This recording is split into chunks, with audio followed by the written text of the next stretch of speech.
They walked into the stadium like they owned the night. The roar of the crowd should have been a welcome sound, a celebration of sport, of competition, of heroes past and present. But for Prince Harry and Meghan Markle, the energy in the air hit differently. You could feel it the moment they stepped past the velvet ropes and into the front row of Game 4 of the World Series. Not with adoration, not with awe, but with a tension so thick you could cut it with a bat. Have you ever been in a room where everyone is watching you, judging you, waiting for something to happen? Multiply that feeling by tens of thousands, and you might begin to understand what it felt like for them.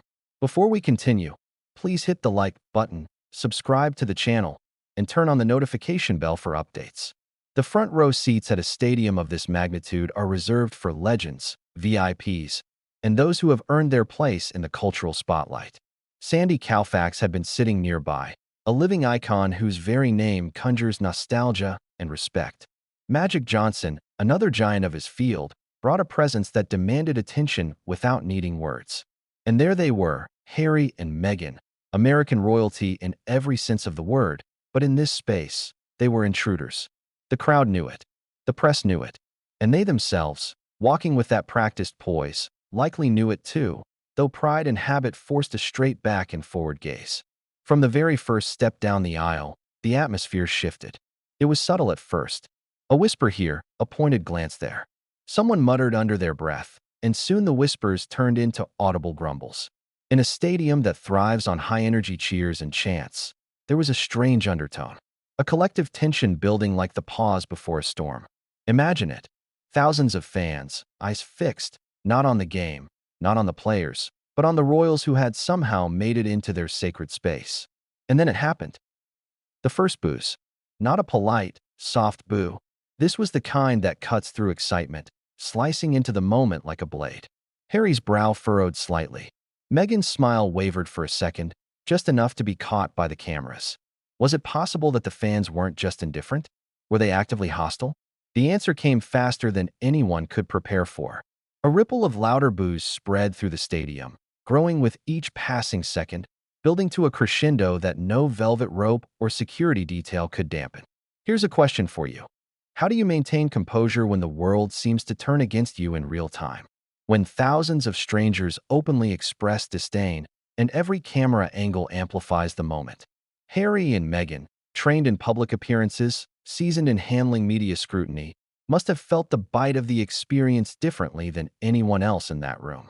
To the outside world, it may have looked like a hiccup, a minor embarrassment. But the truth? This was the kind of moment that digs deep, that resonates, that lingers long after the last inning. The media had already arrived. Every lens, every mic, every notebook was primed to capture the spectacle. And as the royals settled into their seats, the narrative began writing itself. Social media was already alive with murmurs, even before the game began. Within minutes, the moment would explode across screens, trending in ways no one could have predicted. Could you imagine waking up the next morning to find your image splashed across the globe, a symbol of public disdain? That's what awaited them, whether they knew it or not. It's easy to look back and think, well, that's just sports fans being loud. But this was not ordinary. This was targeted, calculated, perhaps even unconscious, but certainly unmistakable. When you sit in a place of prominence, every action, every gesture, every facial expression is magnified. And when the audience feels you don't belong, they will let you know. Have you ever felt that sting of being out of place, of everyone silently, or not so silently, declaring you an outsider? Multiply that sensation by thousands, and you can begin to sense the tension that gripped this stadium. But let's rewind for a second. How did it get to this point? How did Harry and Meghan, accustomed to the polished halls of royal palaces, find themselves in the center of a maelstrom at a baseball game in Los Angeles? The answer lies somewhere between public expectation, celebrity culture, and the media circus that follows them relentlessly. Every public appearance is a balancing act. Every smile, every nod, every wave is calculated, or at least it should be. And yet, there are moments when the script falls apart, when reality bites harder than the rehearsed perfection ever could. From the moment they were announced in the stadium, the whispers turned into chatter, the chatter into commentary, and the commentary into outright vocal disapproval. Some fans shouted names. Some waved hands in protest. And somewhere in the middle of it all, Harry and Meghan were just trying to stay present, trying to maintain dignity, trying to navigate a situation that had gone from normal to surreal in a heartbeat. Imagine sitting in front of legends like Koufax and Johnson, knowing that the world is watching, feeling the weight of history and expectation pressing down. And while the crowd reaction might have seemed overwhelming, there was another layer: security. Thousands of fans with phones, cheers, and opinions can be unpredictable. Security personnel had to remain vigilant, balancing safety with discretion. Their eyes never left the royals, scanning, calculating, anticipating. Every shift in the crowd, every pointed finger, every rising chant was noted. Behind the velvet ropes and press passes, a silent tension simmered. Have you ever considered the paradox of fame? You're celebrated, adored, revered, but only in the ways the public deems appropriate. Step outside that invisible line, and admiration turns to hostility. Privilege doesn't shield you from humiliation. In some cases, it makes the fall more spectacular. Harry and Meghan were living that paradox in real time. And what about the others in the stadium? Sandy Koufax, sitting with decades of acclaim and an aura of quiet respect. Magic Johnson, charismatic and commanding attention effortlessly. Both men had seen public attention, but likely never this level of intensity aimed at others. Their reactions were subtle, professional, but not unnoticed. Even amidst the chaos, the royals' presence altered the atmosphere. How do you reconcile admiration with discomfort? Awe with irritation? That's the strange alchemy of celebrity and fandom, and Harry and Meghan were at the epicenter. By now, the narrative had already begun to escape control. Cameras caught every twitch, every glance, every sigh. Social media commentators were dissecting body language. Fans were debating aloud who deserved those seats more. And yet, the royals remained in their seats, dignified, poised, waiting. But waiting for what? For the game to begin? For the crowd to quiet down? Or for an inevitable intervention that seemed increasingly likely? And here's the part that no one could ignore. The emotional tension was thick, palpable, almost tangible. You could feel the shift, like the atmosphere itself was holding its breath. Every fan, every camera, every security officer, every whispered comment was a thread in a web of anticipation. Something was about to happen. And when it did, it would change the narrative completely. But just as the first pitch was about to be thrown, a murmur ran through the crowd, growing louder with each passing second. Security glanced at one another. Eyes flicked toward Harry and Meghan. And then it happened. The first signs of what would become a spectacle no one present, not even the royals themselves, would forget. The question remains: how do you react when every step you take is scrutinized, when every gaze feels like judgment, when every cheer turns into a challenge? Harry and Meghan were about to find out in the most public, humiliating way imaginable. And no one in that stadium, or watching from thousands of miles away, was prepared for what came next. The opening chapter of this story isn't about a baseball game. It's about expectation, tension, culture clash, and the fragile human veneer of those who seem untouchable. And as the crowd's volume grew, as whispers became chants, as cameras focused and lenses zoomed, one truth became undeniable: this night would not end quietly. The royals' presence, meant to be an elegant addition to a star-studded event, had become a catalyst for chaos. And the first hint of intervention, subtle yet unmistakable, hinted that the evening was about to reach a climax nobody saw coming. But what came next would change everything, and no one saw it coming. The stadium's lights blazed down like spotlights on a stage, illuminating every face, every gesture, every whispered conversation. But nothing drew more attention than the royals' entrance. Have you ever felt the instant shift in a room when someone walks in and suddenly everything changes? That's exactly what happened as Harry and Meghan appeared at the concourse entrance. Poised and polished, smiles practiced, but eyes scanning. Something in the air changed immediately. The murmur of the crowd started soft, almost polite, but you could feel the ripple of tension moving outward. Every cheer seemed to hesitate for just a fraction of a second, as if the audience collectively questioned, should we cheer? Should we boo? And then the reality hit. This was not a friendly reception, not a casual acknowledgement. Fans who had come to celebrate baseball now felt they had been handed a story to react to, a spectacle to witness. Eyes turned, heads tilted, cameras clicked.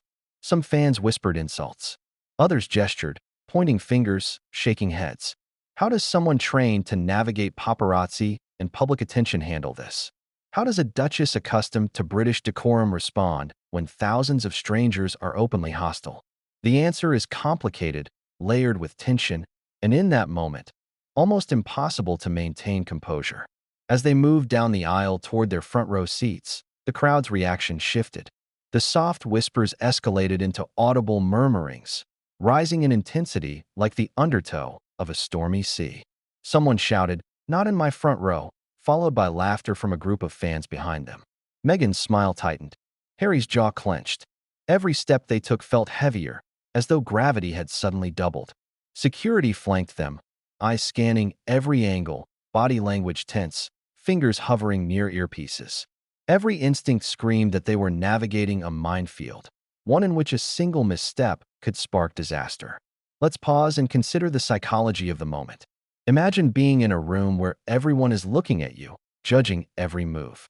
Now imagine that the room is not just a room, but a stadium with tens of thousands of people, each holding a phone ready to record every microexpression. Social media was already alive, even before they reached their seats. Within minutes, the images would flood feeds around the world, and with every like, retweet, or comment, the scrutiny would intensify. This was public humiliation magnified, and it had barely even begun. The stadium itself contributed to the tension. Rows of seats stretched like an arena of expectations. Fans were perched on the edge of their chairs, eager for a game, yes, but now also eager for drama. The air smelled of popcorn and hot dogs, but beneath that scent lingered something more pungent: anticipation, judgment, curiosity. Every glance toward the royals carried weight. Every sideways whisper hinted at opinion, at bias, at a desire to witness a slip-up.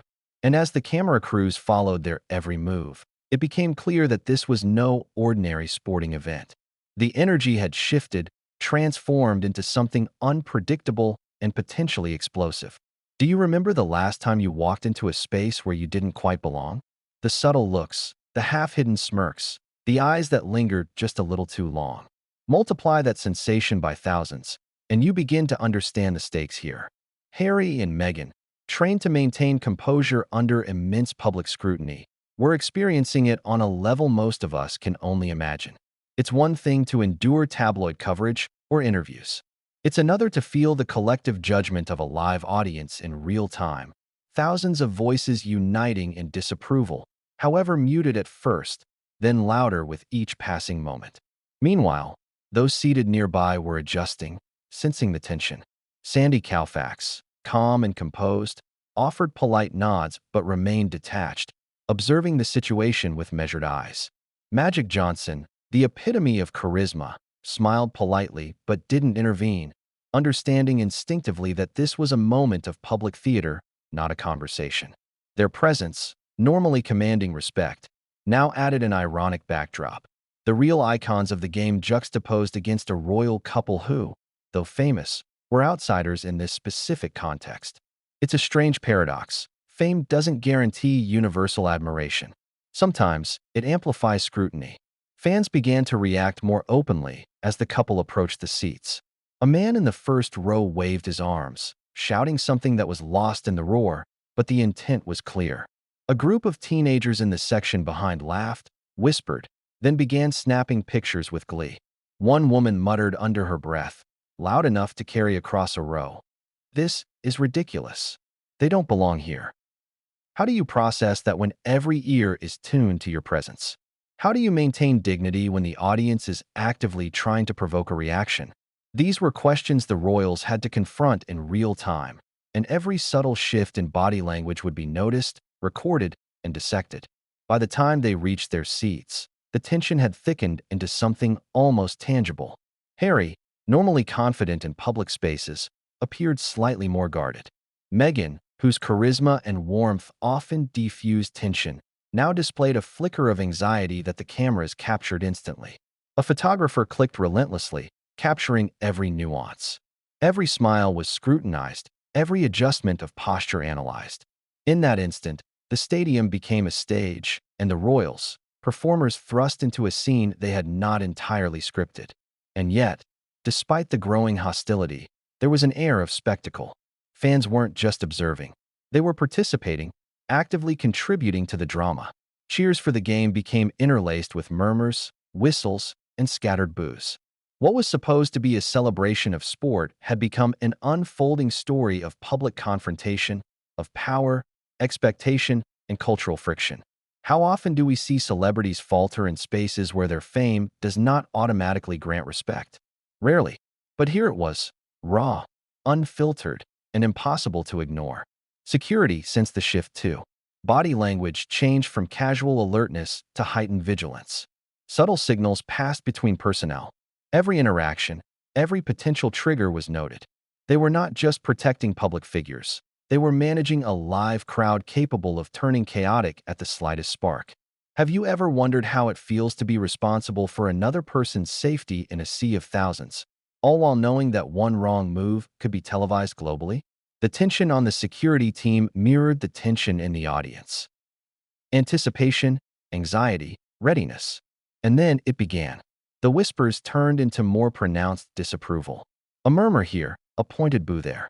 Some fans laughed, some gestured.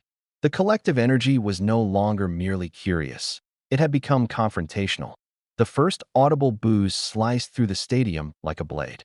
Harry and Meghan, trained for moments of public scrutiny, instinctively stiffened. The cameras captured the subtle exchange of glances, the flicker of concern in Meghan's eyes, the controlled jaw of Harry. Every gesture was magnified, every breath analyzed. How do you respond when the world watches your discomfort as entertainment? When a crowd derives joy not from celebration, but from seeing someone falter? The royals were trapped in a paradox: remain composed and risk appearing aloof, or react and risk escalation. In that moment, neither choice felt entirely safe. And yet, they had no option but to proceed, to maintain dignity while navigating an increasingly hostile environment. By now, the story had begun to write itself. Social media feeds were already buzzing. Videos, photos, and commentary began circulating before the game had even started.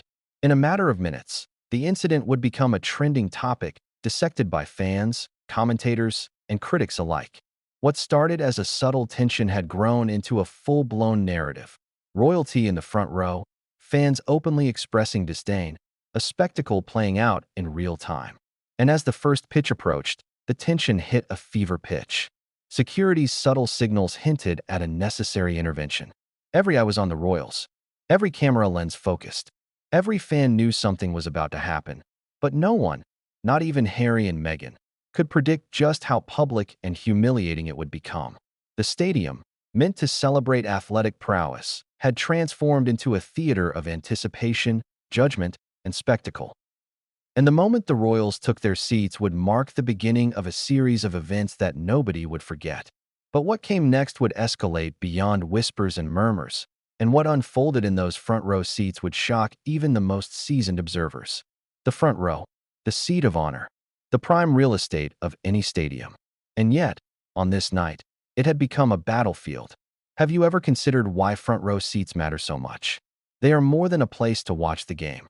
They are a statement, a declaration that you belong, that you are seen, that your presence matters.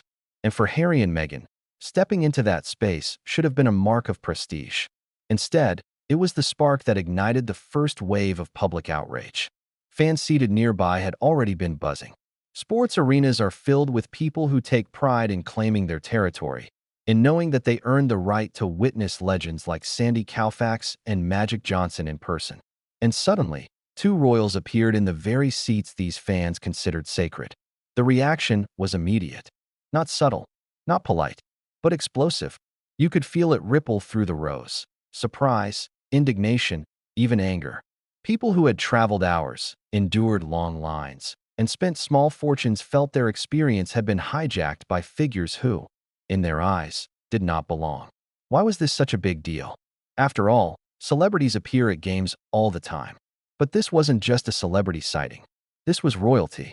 Royals carry centuries of history, privilege, and expectation. To the average fan, that history might seem irrelevant or even irritating, especially in a space like a sports stadium where the culture is entirely different. Baseball is democracy in action. It's egalitarian, messy, and emotionally raw. You cheer, you boo, you shout, you celebrate, and you expect everyone in your section to be part of the same rhythm. A royal couple, polished and reserved, sticks out like a jewel in a pile of gravel, and the crowd noticed immediately. As Harry and Meghan approached their seats, the tension thickened. A middle-aged man in a Dodgers jersey shook his head, muttering something about Hollywood nonsense, while a group of teenagers pointed at their phones, giggling, whispering jokes about the intrusion. Fans began debating loudly among themselves. "Do they even know the first thing about baseball?" one asked. "Who put them here?" another demanded. And somewhere in the mix, the whispers of resentment began to escalate into open commentary, audible to the royals themselves. Security personnel were alert. Every movement of the royals was shadowed by trained eyes, scanning the crowd for potential disruption. But the situation was trickier than just safety.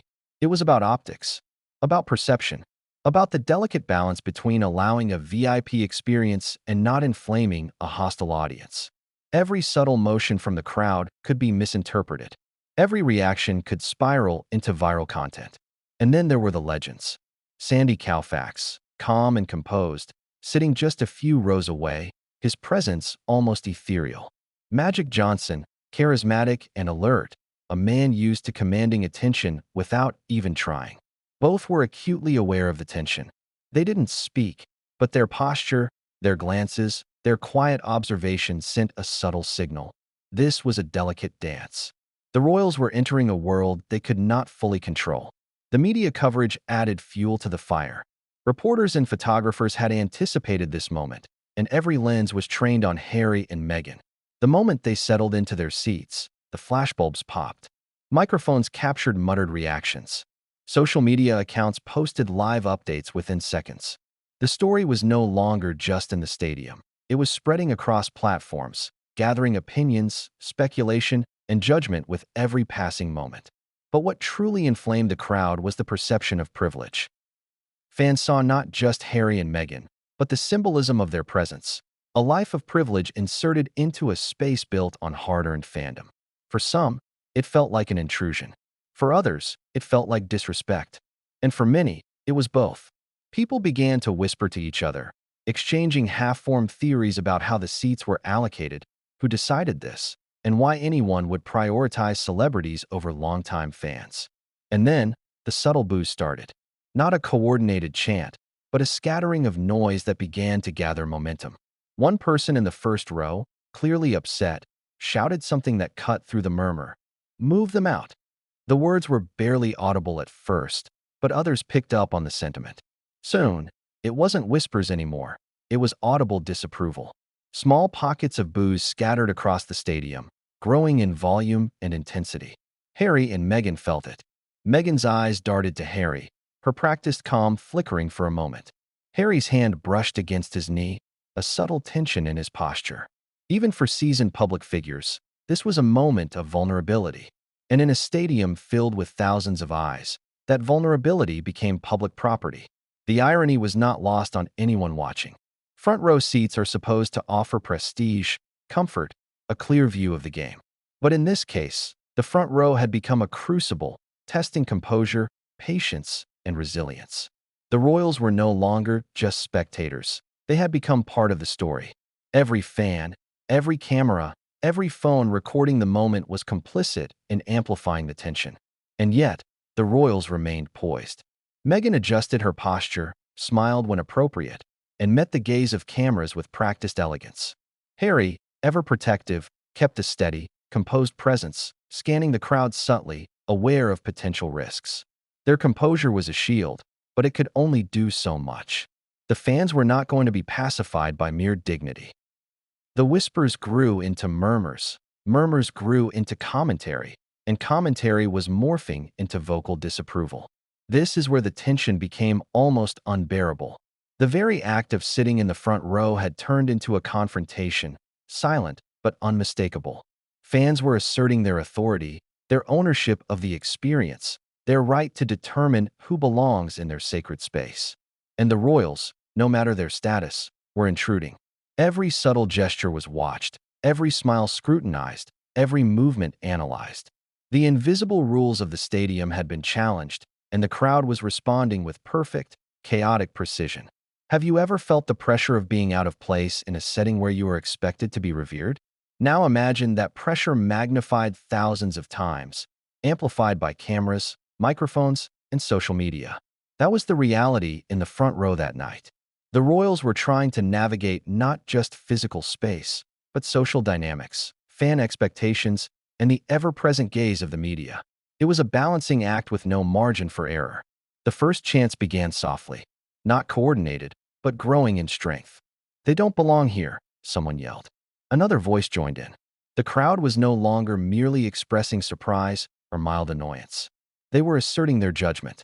Every camera lens captured the moment. Every social media feed amplified it. The narrative was out of control. And then the moment arrived that would define the night. Security, aware of the escalating situation, began to prepare for intervention.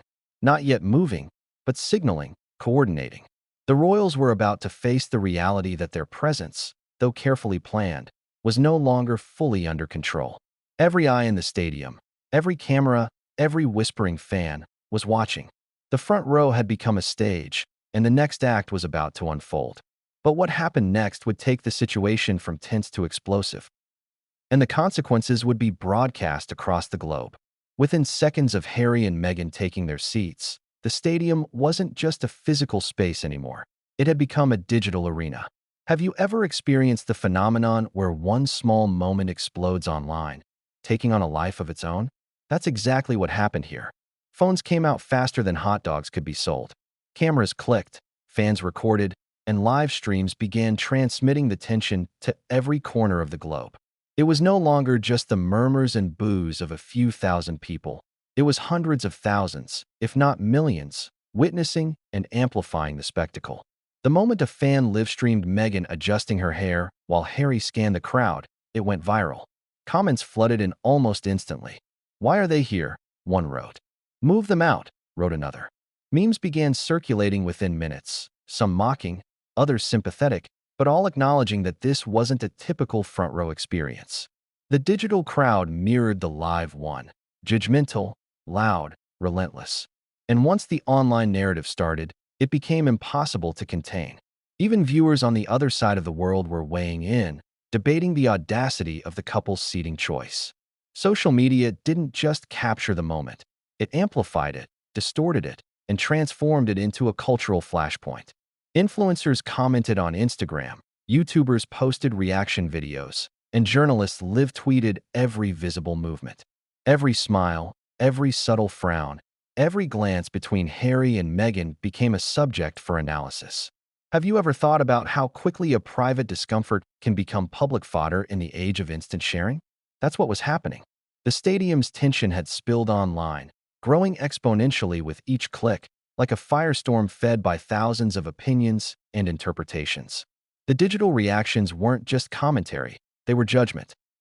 Some viewers expressed outright disdain. "They clearly don't belong here," read one post. Others defended them. "Let them enjoy the game like anyone else." And somewhere in the chaos, the first conspiracy theories emerged. Had these seats been specially arranged? Was it an intentional display of status? Fans speculated endlessly, drawing conclusions with varying degrees of logic, fueled by emotion and outrage. Even celebrity reactions entered the fray. A former athlete tweeted, indirectly referencing the scene, "Some things don't belong in front-row seats. Respect the game." Within minutes, fans dissected the tweet, debating whether it was a critique of the royals, a jab at celebrity culture, or merely a statement about sports etiquette. Every layer added complexity and tension to an already combustible scenario. Meanwhile, the stadium remained a pressure cooker. The live audience, seeing their opinions amplified online, grew louder, more emboldened. The whispers turned into vocal disapproval, and the disapproval began to synchronize with the online outrage. There was an unspoken feedback loop forming. Fans in the stadium reacting to social media reactions, social media reacting to stadium reactions, all converging on the royals, who were trapped in the middle of this swirling storm. The irony was striking.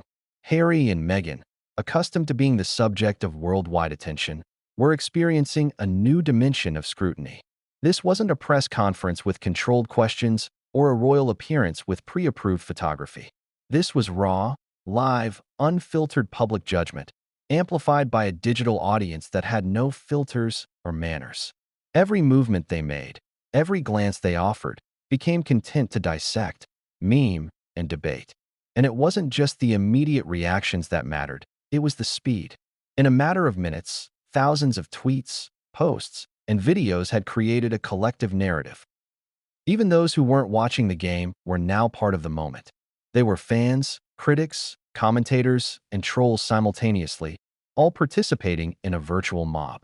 How does someone maintain composure when their every microexpression is being analyzed by millions in real time? Harry and Meghan were about to find out just how intense that can be. As the online commentary exploded, security grew increasingly aware of the stakes. The digital amplification had real-world consequences. A stadium full of people, aware that their boos and gestures could be broadcast worldwide, was more likely to act boldly, to make themselves heard, to escalate. Social media wasn't just documenting the situation, it was feeding it, giving the crowd a sense of power they had never experienced before. Every chant, every hiss, every pointed finger was now part of a global performance. And the content didn't stop there. Memes emerged within moments, transforming what was an awkward front-row seating choice into a cultural moment. One showed Harry and Meghan photoshopped into iconic baseball scenes. Another turned the booing fans into animated villains. The humor, biting and ironic, circulated alongside serious commentary. Every angle reinforced the sense that this was not merely a game. It was a spectacle, a judgment, a lesson in public perception and celebrity vulnerability. The royals themselves were acutely aware of the digital storm brewing around them. Meghan's calm demeanor belied the tension flickering in her eyes, and Harry's steady posture was a shield against the disapproval both in the stadium and online. They had faced scrutiny before, but never with such immediacy and intensity, nor with the added pressure of thousands of fans actively shaping the narrative as it unfolded. The stadium had become an arena not just for baseball, but for public opinion, and the game had become secondary to the unfolding drama. And as the first few innings progressed, it became clear that this wasn't a situation that could be quietly endured. The murmurs were now chants, the chants were now audible boos, and the digital commentary was relentless. Fans weren't just watching. They were participating, shaping the moment, controlling the optics, and escalating the pressure. The royals were seated in the eye of a storm that was as much psychological as it was public. Even those accustomed to celebrity culture were taken aback by the intensity. Analysts on social media began comparing this moment to previous celebrity mishaps, noting the unique combination of royal status, American sports culture, and instantaneous digital amplification. Some framed it as a PR nightmare, others as a lesson in humility. And everyone agreed on one point. The royals' presence had triggered something far larger than anticipated. The stadium's energy continued to shift with each passing minute. Fans, emboldened by their collective power and the echo chamber of online commentary, grew louder, more synchronized in their disapproval. It was no longer random or isolated. It had become a chorus, a public performance in which the audience dictated the narrative. Harry and Meghan were the protagonists, and the crowd, both physical and digital, were the jury. And then, as if on cue, the first real escalation occurred. Security, noticing the rising tension and the growing boldness of the crowd, began signaling to coordinate an intervention. The royals were no longer merely observers. They were participants in a public spectacle that had gone beyond their control. Every camera, every phone, every tweet had contributed to this escalation, and now the stage was set for the next dramatic turn. But what came next would push the situation from tense discomfort into outright public humiliation, and the cameras captured every second. The atmosphere had shifted. What began as whispers and murmurs had escalated into a roar. A mix of boos, shouts, and laughter that reverberated through the stadium. Harry and Meghan were seated, but they were no longer simply spectators. They were the center of a growing storm. Security personnel, who had initially maintained a relaxed vigilance, now moved with a tension that was almost visible. Every glance, every subtle gesture, Every shift in the crowd was analyzed, and every instinct told them that what had started as public disapproval could quickly escalate into chaos. Have you ever been in a situation where tension is tangible, hanging in the air like static electricity before a lightning strike? That's exactly what it felt like in the front row that night. Security teams, handpicked for discretion and efficiency, were now coordinating behind the scenes. Radios whispered orders, hands hovered near earpieces, eyes scanned, recalculated, and adapted. It was a delicate dance. How do you intervene without inflaming the crowd? How do you protect two high-profile individuals without making it obvious? The challenge was compounded by the stadium itself.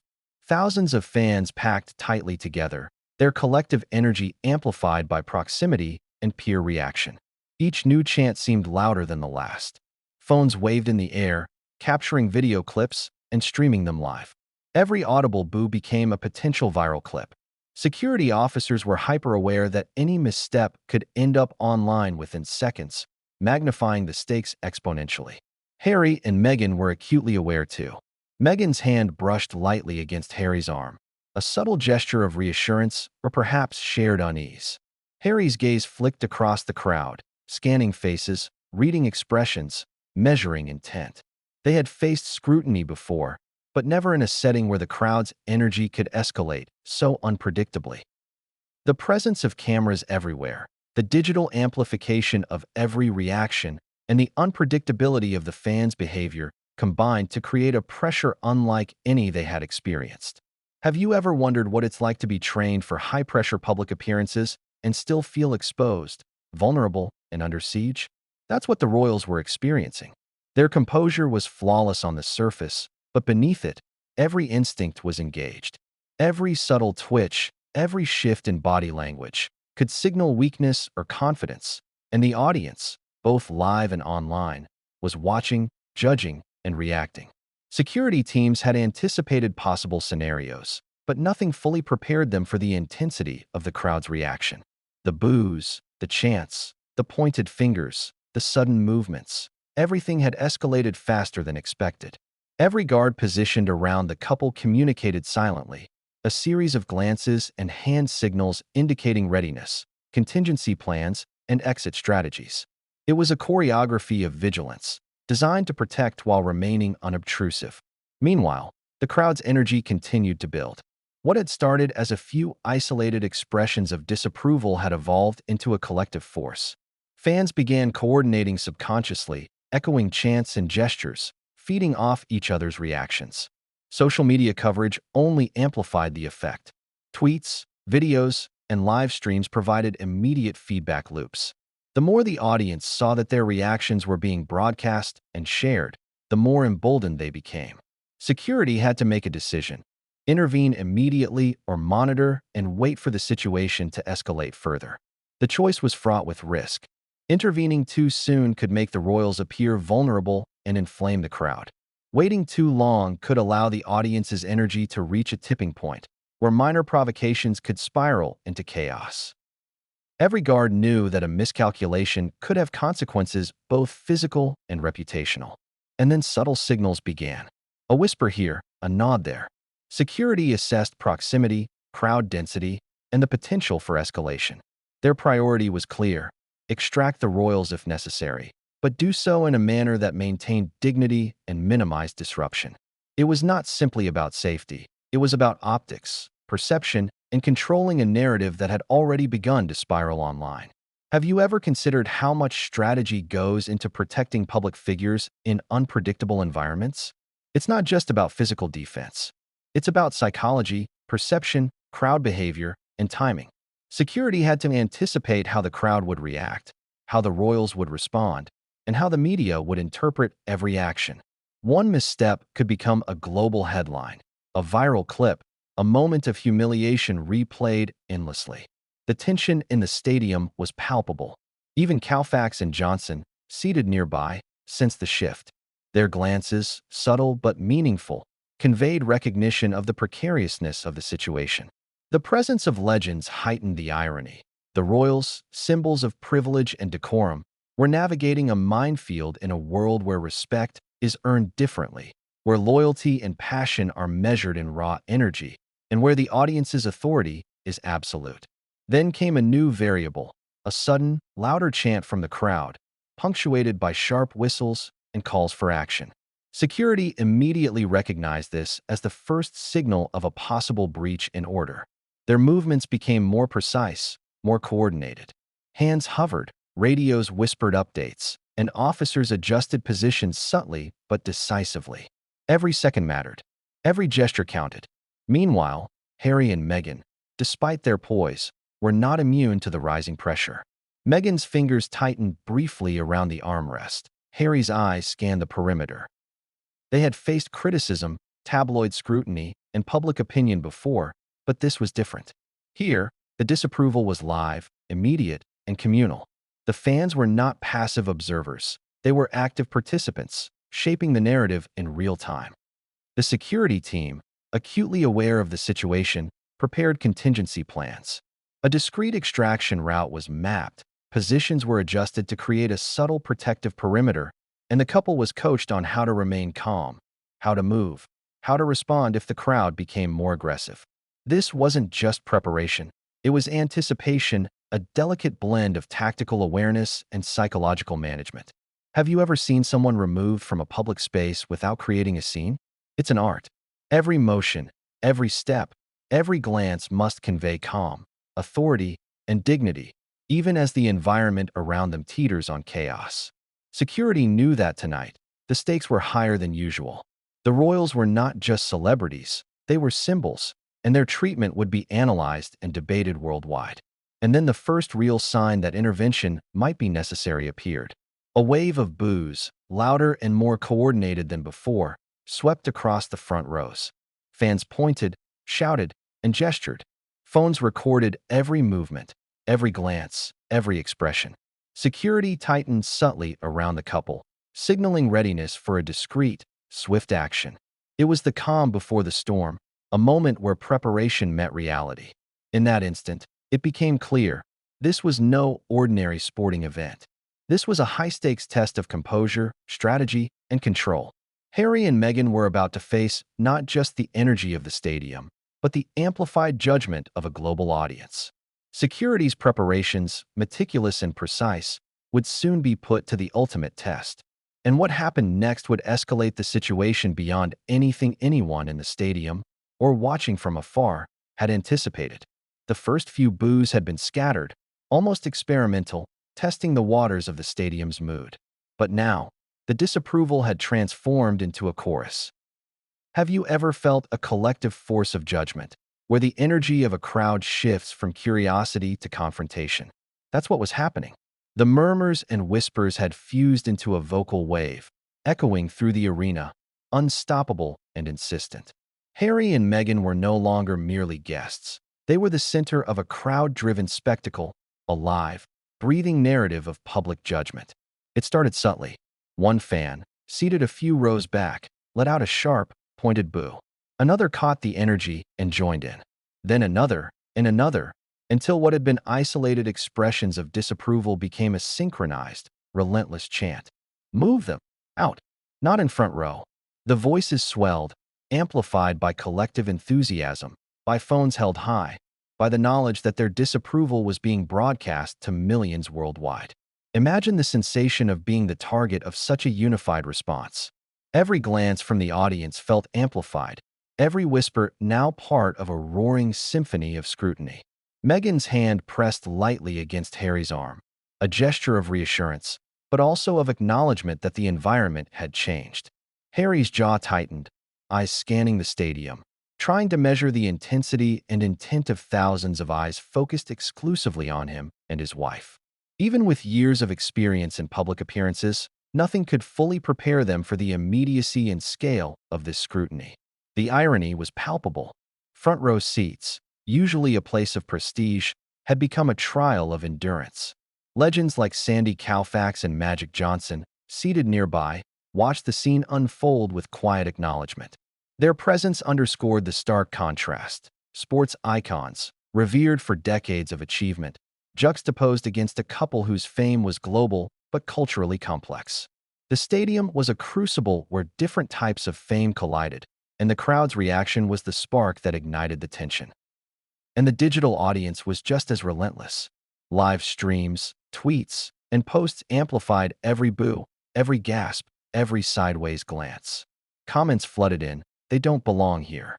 Front row is sacred. Move them before the game starts." The online narrative fed the in-stadium energy, creating a feedback loop. The louder the digital crowd became, the bolder the physical crowd grew. Fans were no longer just watching. They were participating, shaping the drama, and escalating it with every reaction.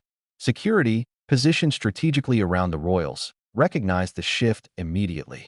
The murmurs that had been manageable were now audible across multiple sections. Officers adjusted positions subtly, maintaining a protective perimeter without drawing attention. Radios whispered updates, hands hovered near earpieces, and every move was calculated to anticipate the next wave of escalation. It was a delicate balance. Intervene too early, and the situation could be misinterpreted. Wait too long, and the crowd's energy could spiral beyond control. Have you ever experienced tension so thick it felt physical? That was the reality. The air in the stadium vibrated with anticipation, judgment, and defiance. Phones waved like torches, flashes lit faces, and every motion by Harry and Meghan was captured and magnified. Their composure remained, but the pressure was palpable. Each smile was measured, each gesture precise. Even a subtle shift in posture could be interpreted as fear, arrogance, or discomfort, and the crowd would react accordingly.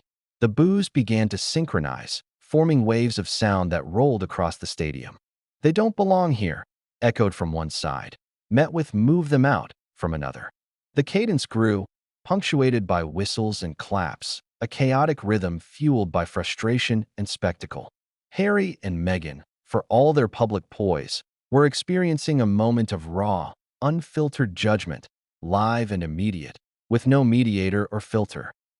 Meanwhile, the cameras continued their relentless focus. Every angle captured the interaction, every gesture magnified for global audiences. Social media picked up the pace. Clips of the boos went viral within minutes. Memes spread like wildfire, and commentary exploded in real time. Viewers worldwide debated, sympathized, mocked, and criticized, all while the situation in the stadium continued to escalate. The royals were trapped in a feedback loop. The louder the stadium grew, the more the online audience reacted, and the more the stadium felt emboldened. It wasn't just volume, it was intensity. Fans began gesturing, pointing fingers, and mocking subtle movements. One group waved their arms dramatically, chanting for attention.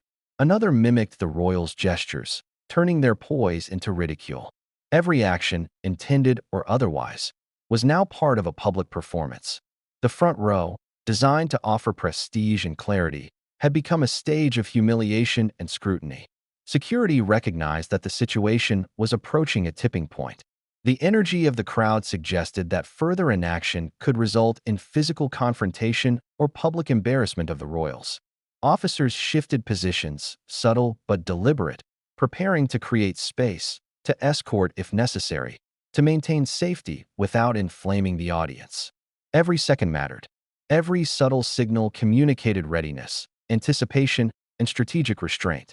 And yet, despite the mounting pressure, Harry and Meghan remained poised. Meghan's smile, though slightly tighter, maintained grace. Harry's gaze, sharp and calculating, projected composure. They understood that any overt reaction could escalate the situation further. Every micro-expression mattered, every blink, every movement scrutinized both live and online. The feedback loop intensified.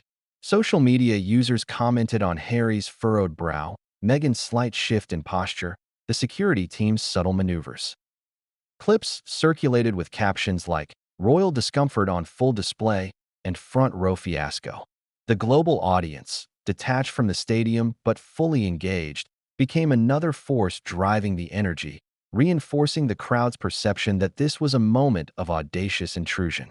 And then came the first coordinated chant from multiple sections, rising above the background noise. Out, out, out. It was no longer sporadic. It was deliberate, organized, and unmistakable. The intensity of the moment demanded action. The front row, once a symbol of honor, had become the epicenter of public condemnation, with every member of the crowd participating in shaping the spectacle. Security tensed. The royals, aware of the escalating hostility, remained composed yet alert. Their poise was necessary, but even the most controlled composure could only withstand so much energy before a reaction became inevitable.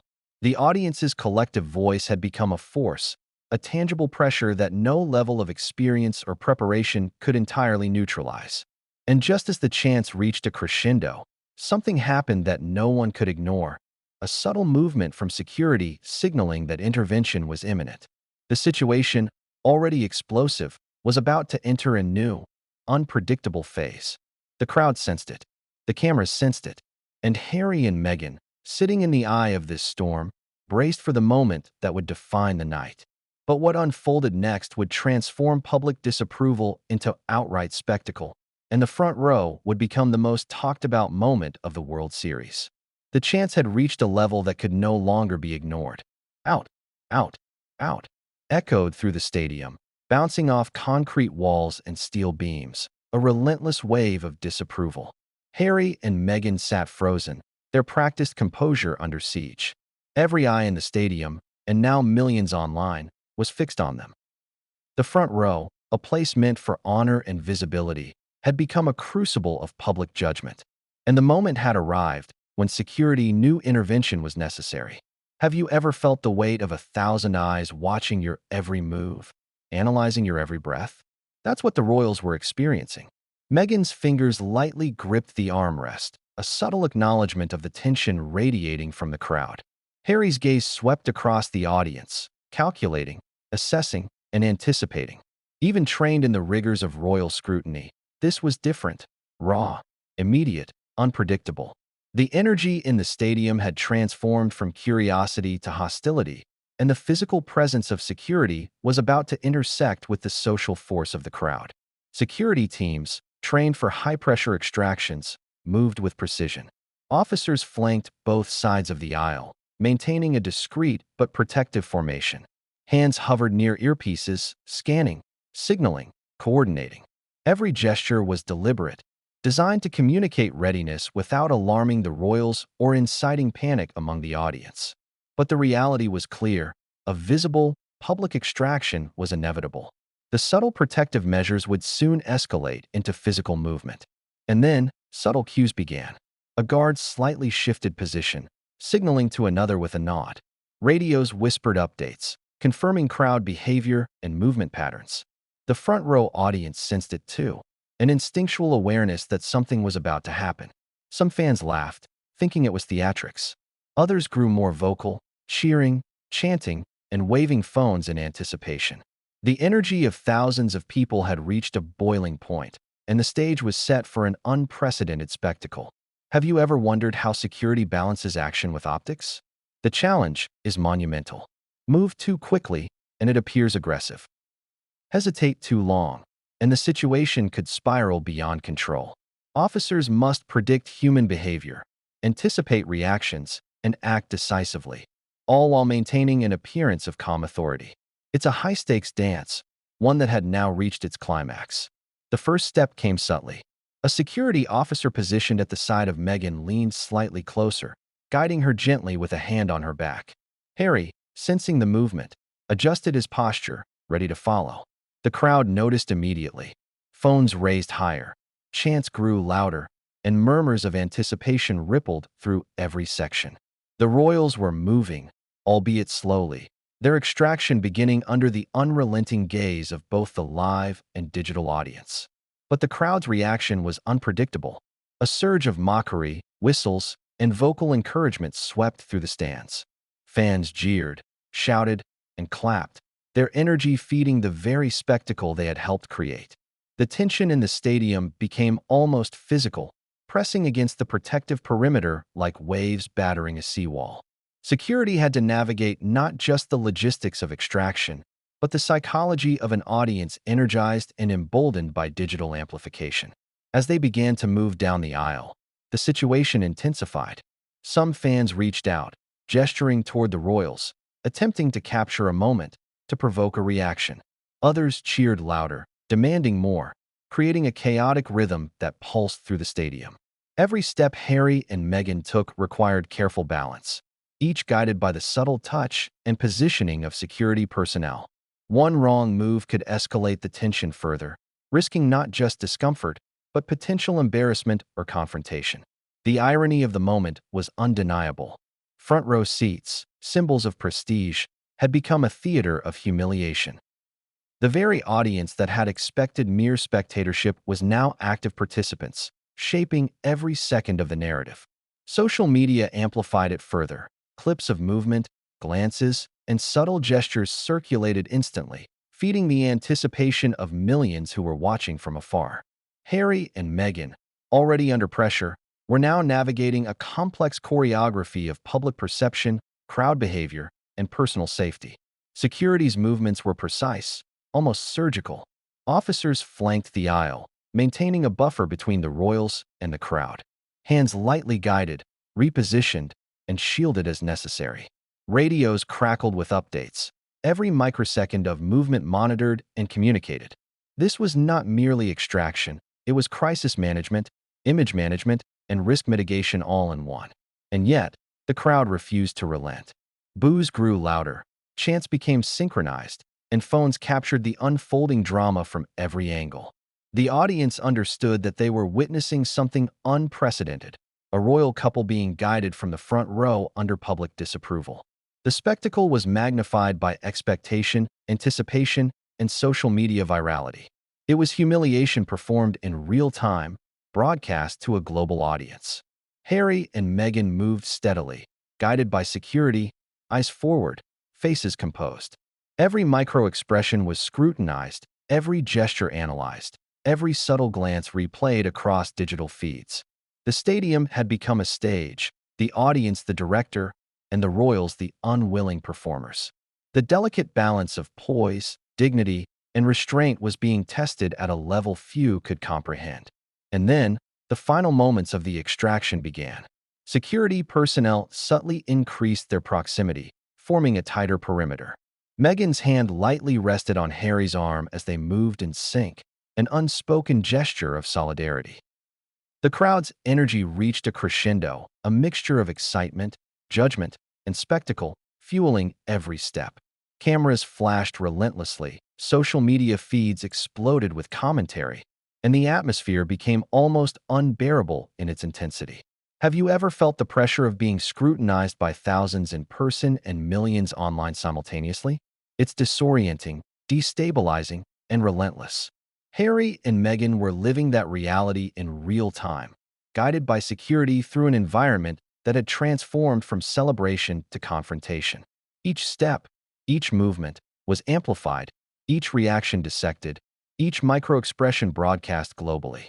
And just as the extraction reached its critical moment, something happened that nobody anticipated, a spontaneous surge from the crowd, a wave of energy that tested the coordination and composure of everyone involved. Security had prepared for hostility, but this was not scripted. The audience, energized and emboldened, had created a new variable, and the next instant would define the night. What happened next would push the event from tense confrontation into outright spectacle, leaving a mark on both the royals' public image and the memories of everyone watching. The surge hit like a wave, sweeping through the stadium with a force that caught everyone off guard. Phones rose higher, chants intensified, and the energy of the crowd became almost tangible, a physical presence pressing in on the front row. Harry and Meghan, guided by security, moved steadily, but the stadium's reaction was no longer subtle. This was no longer mere disapproval. It had become spectacle, performance, and judgment, all rolled into one. Every movement, every micro-expression, every pause was broadcast, amplified, and dissected in real time. Imagine being the center of thousands of stares, feeling the weight of judgment, while simultaneously knowing millions more are watching online. That was the reality for Harry and Meghan. Every eye followed them as security maneuvered the couple down the aisle, trying to maintain composure while navigating the crowd's unpredictability. Meghan's smile, once calm and reassuring, tightened under the pressure. Harry's posture remained controlled, but a flicker of tension betrayed the intensity of the moment. The first audible gasp came from a cluster of fans just behind the aisle, followed by laughter and scattered applause, not of admiration but of spectacle. The front row, normally a place of prestige, had transformed into a theater of humiliation. Every step the royals took was met with commentary, whispers, and open reactions from the audience. Phones recorded, videos were live-streamed, and social media erupted instantly. Clips of Meghan's subtle hand gestures or Harry's controlled gaze circulated globally within seconds, creating a digital storm that mirrored the chaos in the stadium. Have you ever considered the psychology of public shaming? How quickly admiration can turn to scrutiny, and scrutiny to ridicule. In this arena, it was happening in real time.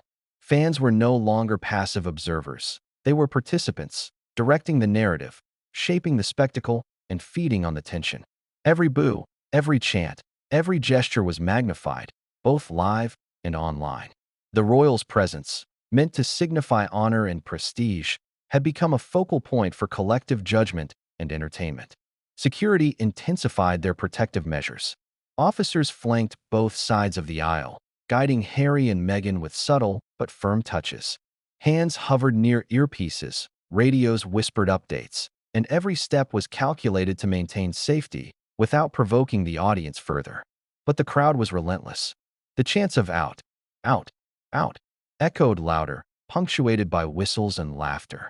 Some fans even mimicked gestures, turning the royals' composed movements into mockery. It was a masterclass in public humiliation, orchestrated spontaneously by thousands of voices in unison.